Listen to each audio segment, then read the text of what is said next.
I want you to take a second and just, think about your daily media diet. Yeah, just observe it from the outside for a moment. Right.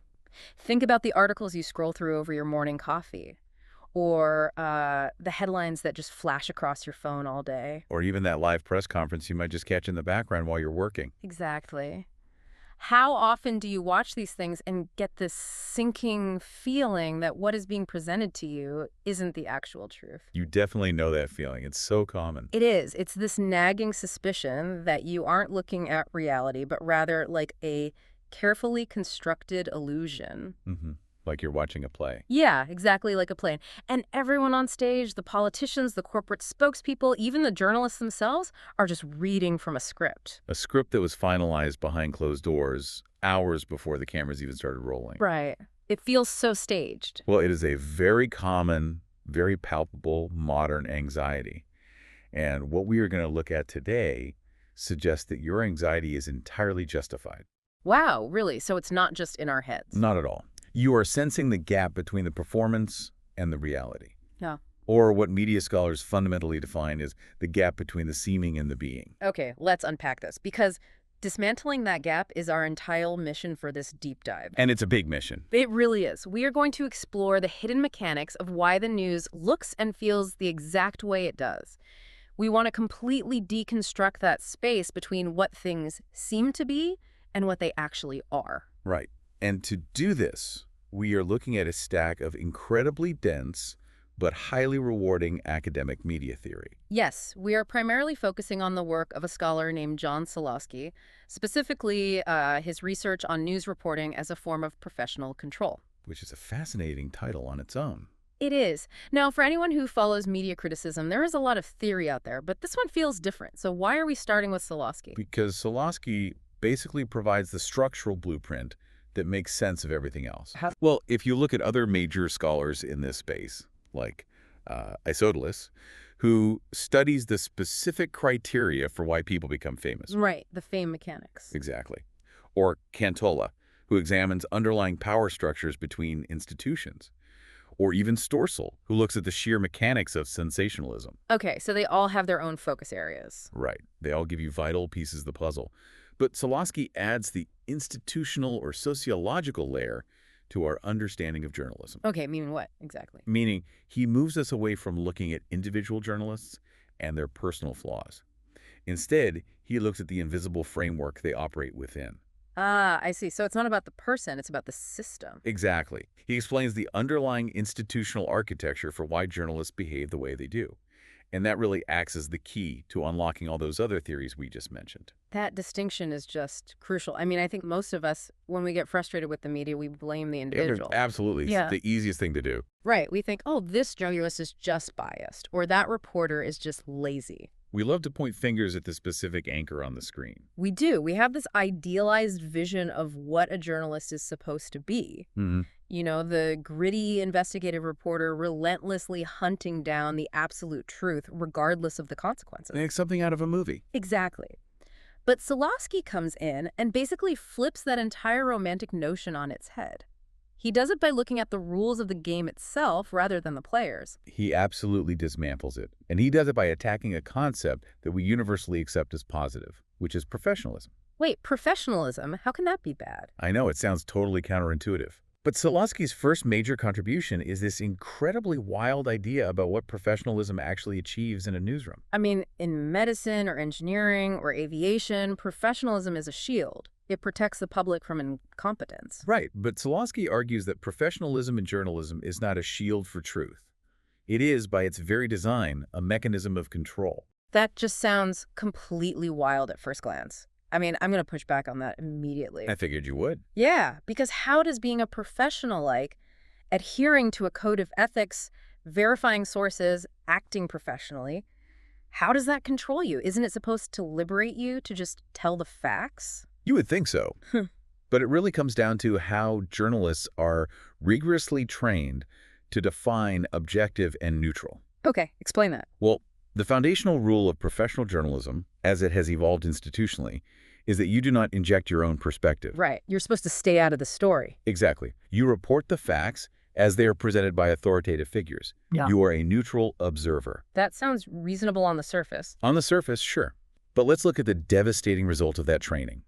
By striving for absolute mathematical neutrality, journalists often find themselves forced into a structural corner. What kind of corner? They end up just reporting what a politician says, which is the seeming without stepping in to definitively call it a lie. Oh, wow. Yet they can't provide the context that exposes the underlying reality, which is the being, because that would violate their neutrality. Let me see if I can translate this. It feels like the journalist's professional code operates less like a moral compass and more like a very rigid computer API. Oh, an application programming interface. That is a great way to think about it. Right. So if a politician or a PR firm submits data to the journalist and that data is formatted correctly. Like it has the official letterhead. Yeah. It has the letterhead. It was delivered at a scheduled press briefing. It comes from an authorized spokesperson. The journalist's API is programmed to accept it and publish it. Yes. The code says this is an official statement, therefore it is news. Exactly. And the system is strictly forbidden from processing whether the data itself is a complete fabrication. Because that would require a subjective judgment. Right, which violates the rule of neutrality. So the system just passively routes the data straight to the public. It's like a sports referee who is only allowed to check if a play was physically run, but is strictly forbidden from checking if the ball was deflated before the game. What's fascinating here is how accurately that describes the structural vulnerability Solosky is pointing out. It's a kind of terrifying. It is. The very rules that were designed to make journalism trustworthy and reliable in the 20th century are the exact same rules that make it highly susceptible to manipulation today. Because the bad actors know the rules of the API. Exactly. Think about how a modern political strategy operates in this environment. The politician's team knows the journalist is bound by this code of neutrality. They know the system won't fight back. Right. They know the API, to use your term, will only accept specific inputs. So they utilize what the source material calls direct communication. Direct communication. What does that look like in practice? Well, they don't have a messy, impromptu debate in a hallway where they can slip up. They release a perfectly formatted, officially sanctioned statement. Controlled environment. Very controlled. It is polished, it is calculated, and it is designed entirely to project a desirable representation. And because it's an official statement from a person in power, the sheer act of saying it becomes the fact. Yes. So the headline isn't, politician lies about the economy. The headline is just, politician states economy is booming. The professional journalist now feels institutionally bound to report that statement, just as you phrased it. Wow.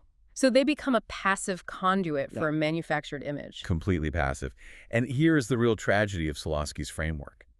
The journalist might be completely aware of this charade. They know it's a lie. Oh, they definitely know. Yeah. They might be sitting in the press room looking at the data thinking, this is entirely spin. This contradicts everything happening in reality. But they can't say it.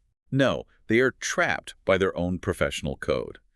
If they step out of bounds and say, the politician is utilizing direct communication to create a false image, they are instantly accused of being biased. They get called unprofessional. Exactly. They get accused of inserting themselves into the narrative, which is the ultimate sin in professional journalism. But wait, I have to challenge this premise again, because if we follow this logic, what is the alternative?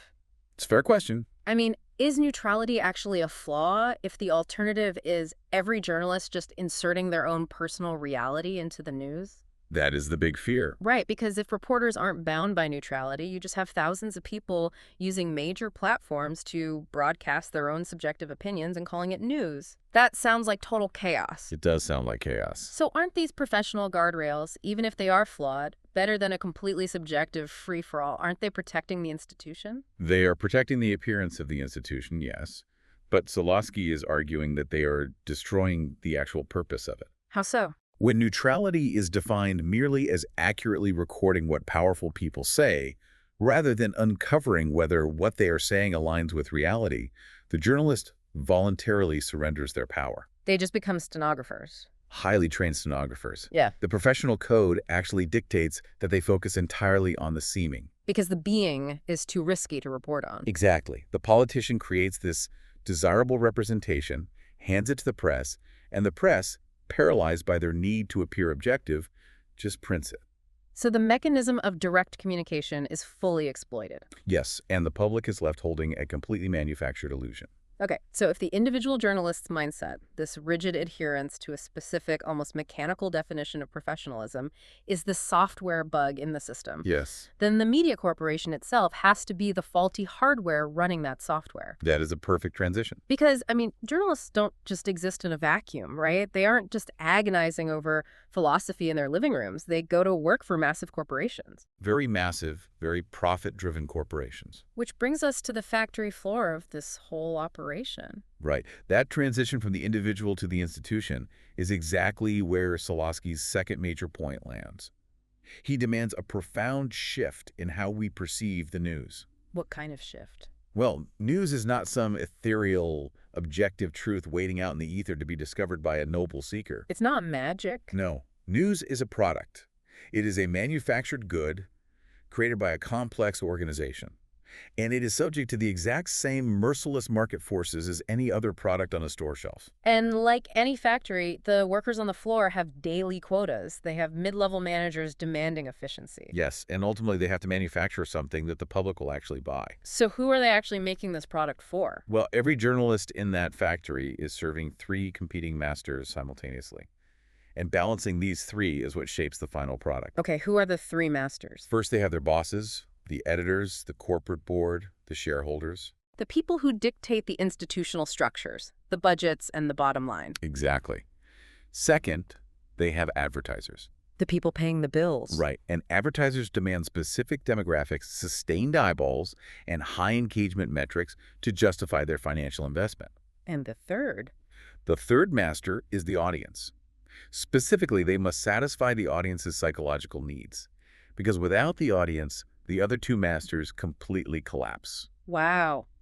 This is exactly where Storsel's concept of sensationalism from our source material enters the chat, isn't it? It absolutely is. Because if your institutional imperative is to satisfy advertisers, and to do that, you have to hook the psychological needs of millions of exhausted people. People who are just scrolling on their phones during a crowded commute. Right, you can't just hand them a dry 50-page, highly nuanced policy brief about the being of a situation. It just won't work. It will fail instantly. People will scroll right past it. And this is where Storsel's analysis perfectly interlocks with Solosky's institutional view. Because it explains the why. Yes. Media focuses on sensationalism, not because journalists are inherently malicious people who want to degrade society's intellect. They aren't villains in a cartoon. Right. They focus on sensationalism because the institution absolutely requires highly consumable, sensational content merely to survive financially. The environment demands it. Exactly.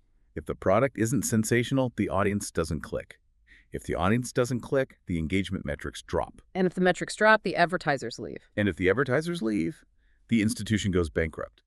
Sensationalism isn't a choice.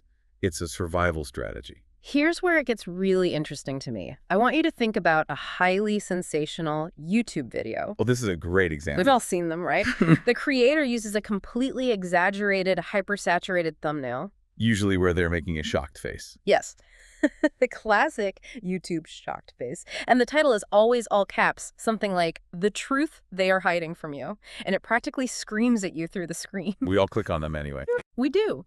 Now, it is so easy to mock that YouTuber or accuse them of ruining discourse. We think they're just being greedy. But look at the structural reality. Exactly. Look at the structure. They aren't doing that because they are evil, or even necessarily because they want to make that face. They are doing it because the algorithm demands it. And the algorithm, let's be honest, is just a digital mirror reflecting human psychology and our collective clicking habits. Right. The algorithm demands the seeming over the being. It rewards the sensation. Because if that YouTuber makes a nuanced, accurate thumbnail with a calm title, what happens? The video dies in obscurity. It totally does. Nobody clicks, the algorithm buries it, and their channel goes bankrupt. They can't pay their rent. It is the exact same dynamic. And the crazy thing is, the traditional news media is operating on the exact same underlying algorithm, just with better suits and a veneer of professionalism. That is a brilliant modern parallel. Yeah. Because the institutional pressures are absolutely identical. It doesn't matter if it's YouTube or a cable network? No, it doesn't. Whether it's a prestigious legacy news broadcast or a sensational YouTube video about a celebrity scandal, The creator is trapped. Trapped within a system where survival depends on feeding the audience's psychological need for drama. Drama, conflict, and spectacle. Solowski shows us that the sensationalized, exaggerated, highly polarized version of reality is incredibly profitable. It scales beautifully. It really does. While the nuanced, often boring, complex, and highly contextual reality is incredibly hard to sell. It doesn't fit in a YouTube thumbnail. And it doesn't fit in a chyron at the bottom of a cable news screen either. It's like we blame the cashier for giving us a greasy fast food burger, but the corporate headquarters designed the menu because that's what we keep buying. That's exactly it. We demand the grease and then complain that our hands are oily. Wow. Okay, so we have this massive factory. And to keep this factory running, to keep producing these sensational products that keep the lights on and the algorithm fed, the institution needs raw materials. It needs a constant, never-ending supply of ingredients. Right. And in journalism, those raw materials aren't plastic or steel. They are quotes, sound bites, and access. Which leads us right into Solowski's third major point. Which is? The deeply compromised relationship between the journalist and the source. This is perhaps the most chilling aspect of Solowski's entire analysis. Really? More than the API stuff? I think so. It's the stark, undeniable dependency that journalists have on their sources. To manufacture this daily product, journalists absolutely require access to politicians, celebrities, and people in power. Because they need them to speak. Right. They need them to provide the raw data for the API we talked about earlier. Without that input, the factory floor grinds to a halt. There is no product without the quote. It's interesting. The source material actually refers to this dynamic as basically a hostage situation. And it really is, structurally speaking, Mm-hmm. because the politician or the celebrity holds all the leverage. Okay, let's walk through the mechanics of this dynamic. Sure. So we established earlier the politicians use direct communication to present a desirable representation of themselves. Right, they offer the seeming. Now imagine a journalist decides they're going to be that romanticized hero we talked about. They decide to break the professional rules. They're going rogue. Yeah, they push too hard at the press conference. They become highly critical of the being. They expose the underlying truth, and they threaten to completely shatter that carefully constructed illusion. Okay, so what happens next? The politician just turns off the tap. They just cut off access. Completely. No more press passes, no more exclusive interviews, no more off-the-record background briefings. Wow. The politician entirely shuts down the direct communication with that specific journalist or that specific network. And because of the institutional pressures we just discussed, the bosses, the advertisers, the audience, the journalist is in huge trouble. Huge trouble. They have a daily quota to meet. They have empty web pages to fill. They have a 24-hour news cycle to feed. So they can't afford to be cut off. No, they can't. Solowski's blunt realization here is that the journalist, despite their perceived cultural authority, is almost always the weaker partner in this relationship. They need the politician's words more than the politician needs that specific journalist. Exactly. Let me stop you right there, though, because I have a major problem with this power dynamic as you're describing it. I figured this might come up. Yeah, we have all heard the old saying, never pick a fight with someone who buys ink by the barrel. Right, the old newspaper adage. Doesn't the media ultimately have the biggest megaphone? I mean, they literally control what gets broadcast into millions of living rooms. They control the framing of the story. They used to, certainly. Well, even now, if a politician cuts them off, couldn't the media just dedicate 24 hours of coverage to how that politician is hiding from the truth? Why do these massive, multi-billion-dollar media institutions fold so easily to a politician's PR team? How can they possibly be the weaker partner? If we connect this to the bigger picture, you have to look at how the landscape of power has fundamentally shifted. Okay, what shifted? Your phrase, buying ink by the barrel, assumes a monopoly on distribution. Historically, yes, the media had the only megaphone. If you wanted to reach the public, you had to go through the news anchor or the newspaper editor. Right, they were the gatekeepers. But today, celebrities and politicians possess a vital, highly strategic skill. They know exactly how to bypass that monopoly. Ah, because of social media. Exactly. They have their own megaphones through social media and direct-to-audience platforms. They don't need the traditional press to broadcast their message anymore. So they can just tweet the desirable representation directly to their millions of followers. Precisely. And because of that, they know how to start, manipulate, and keep their relationship with traditional journalists dangling by a single fragile thread. They leverage the journalist's desperate institutional need for daily content against the journalist's desire to report the hard truth. That's exactly what they do. So the politician is basically walking into the room and silently projecting. I know you need a headline by 5 p.m. to satisfy your boss and keep your advertisers happy. Yes. I will give you a highly sensational headline. It might be entirely manufactured spin, it might be total seeming, but it will get you your clicks. It will feed the beast. Right. But if you try to fact-check me into oblivion and expose the being, I will give the headline to your competitor tomorrow. And your competitor will gladly take it. Right. They will get the traffic, and you will have an empty page. That is the exact transaction taking place. Yeah. The journalist is starved for raw material, and the politician is the one holding the supply. It really is a hostage situation. It is. If the journalist chooses the noble path of exposing the being, they might win a momentary moral victory. They might get a pat on the back from media critics on Twitter. But what does it cost them? They risk their access, they risk their daily product, and ultimately they risk their job within the institution. Because the institution doesn't run on moral victories. It runs on content. The institution will simply replace that rogue journalist with someone who is willing to play the game. Someone who will follow the professional API and keep the raw materials flowing. Okay, we have a lot of pieces on the table now. This is a massive puzzle. It is a lot to take in. We have the individual journalist trapped by the flawed code of professionalism. We have the media corporation operating as an insatiable factory, hungry for sensationalism to survive. Right. And we have the politicians and celebrities acting as the gatekeepers of the raw materials, holding access hostage. Yes, those are the core components. So we have all the individual gears of the machine laid out. It's time to see how they interlock to create the exact media landscape that you, the listener, experience every single time you open an app or turn on a screen. This is where we can walk through a fascinating synthesis. We can build a continuous chain that connects all the scholars mentioned in your source material. So tying Solosky, Isodolus, Storsel, and Cantola all together. Exactly. Yeah. It shows exactly how they don't just exist in academic silos, but actually build on each other to explain the reality of our daily news feeds. Let's build the machine. Where does the cycle start? The cycle always starts with the audience. With us. With us.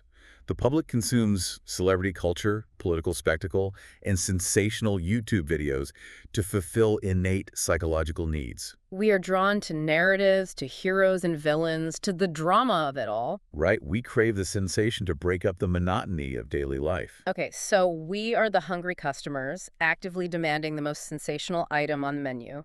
We set the baseline demand. Yes. What's the next link in the chain? The next link involves the media professionals acting as the filter for that demand. The middle managers. Exactly. Now, earlier we mentioned the scholars Isodolus and Alankari. They study the criteria for fame and public visibility. Right, the rules of who gets seen. Yes. When media professionals are sifting through the noise, they use a specific set of criteria to judge and select which content gets elevated. So they have a checklist. Essentially, yes. While the exact academic phrasing varies, these criteria generally revolve around a few key things. Does this person have a recognizable persona? Like, are they already a character we know? Yes. Is this narrative simple to understand?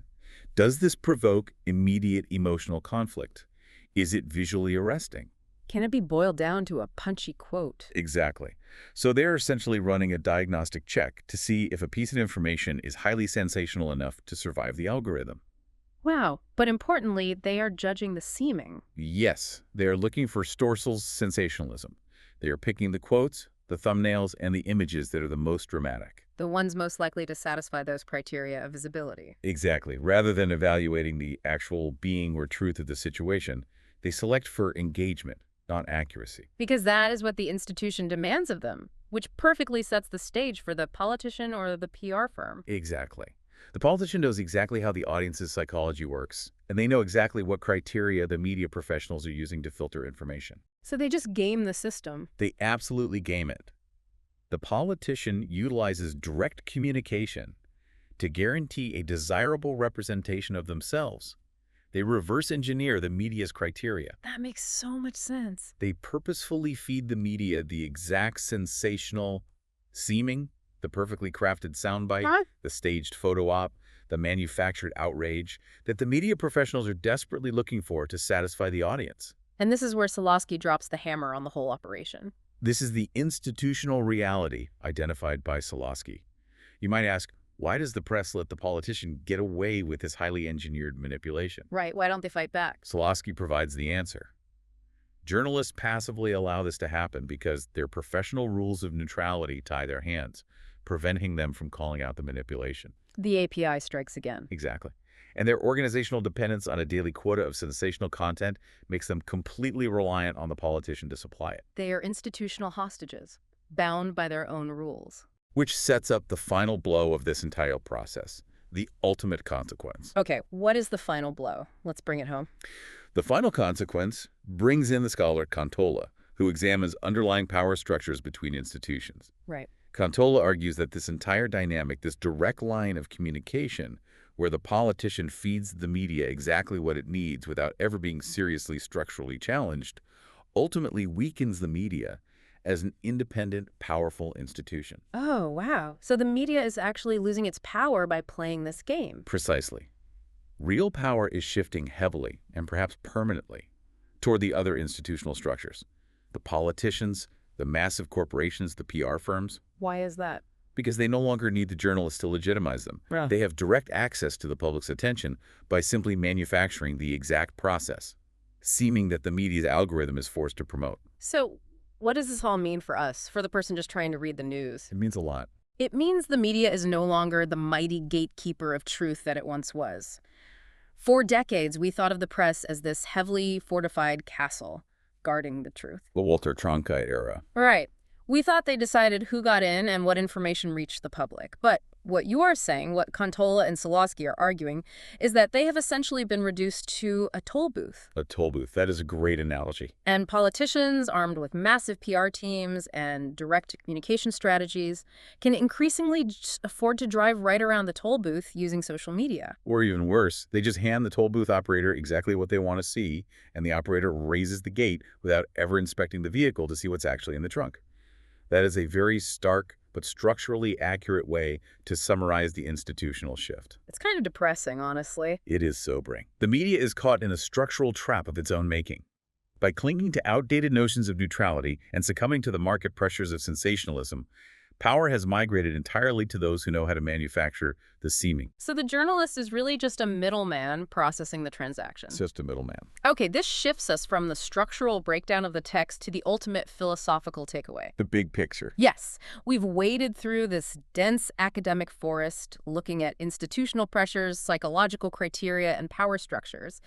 But why does this academic dissection matter to you listening right now? Right. Why should the listener care? What is the ultimate win in understanding all of this? The ultimate takeaway, the real lens-shifting realization in understanding this text, is recognizing that Solosky's institutional framework proves a very vital point. Which is? The public's absolute obsession and worship of celebrities and our endless consumption of manufactured political personas is not some random psychological accident. It's not just a quirky flaw of human nature. No, not at all. It is a highly engineered systemic outcome. It is the product operating exactly as the factory designed it to operate.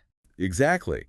The media institution, which Solosky explains, and the political institution, which Cantola explains, are locked in a complex symbiotic dance. They are strange bedfellows. Very strange. Now, they might act as bitter enemies in public, they might yell at each other during press conferences, and the journalists might write scathing opinion pieces about the politicians. It looks like conflict on the surface. It looks like a war. But structurally, behind the scenes, they work together as essential partners. That is wild. They rely on each other to mass-produce the exact sensational images that the public is starved to consume.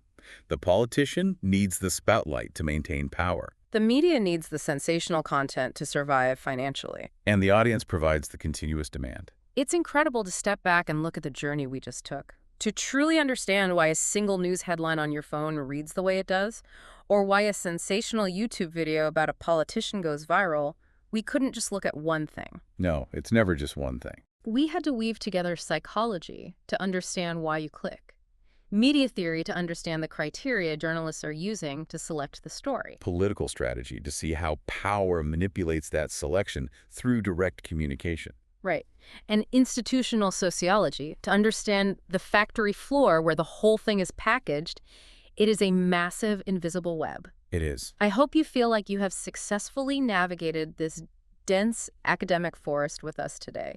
Because once you see the machinery underneath the news, you really can't unsee it. You really can't. You will never watch a press conference the same way again. No, you will always see the structural scaffolding. Yeah. And if we connect this to the bigger picture, this raises an incredibly important question, something we have to consider as we look at the immediate horizon. Okay, what is the big question? Well, we've established that the current media system is already a fragile hostage situation. Right. It's a system where human journalists are structurally forced to rely on human politicians for direct communication just to fill pages with the manufactured seeming rather than the actual being. Yeah, we covered that. But what happens to this entire delicate, compromised ecosystem when artificial intelligence enters the fray in full force? Oh, wow. I didn't even think about AI in this context. Think about it.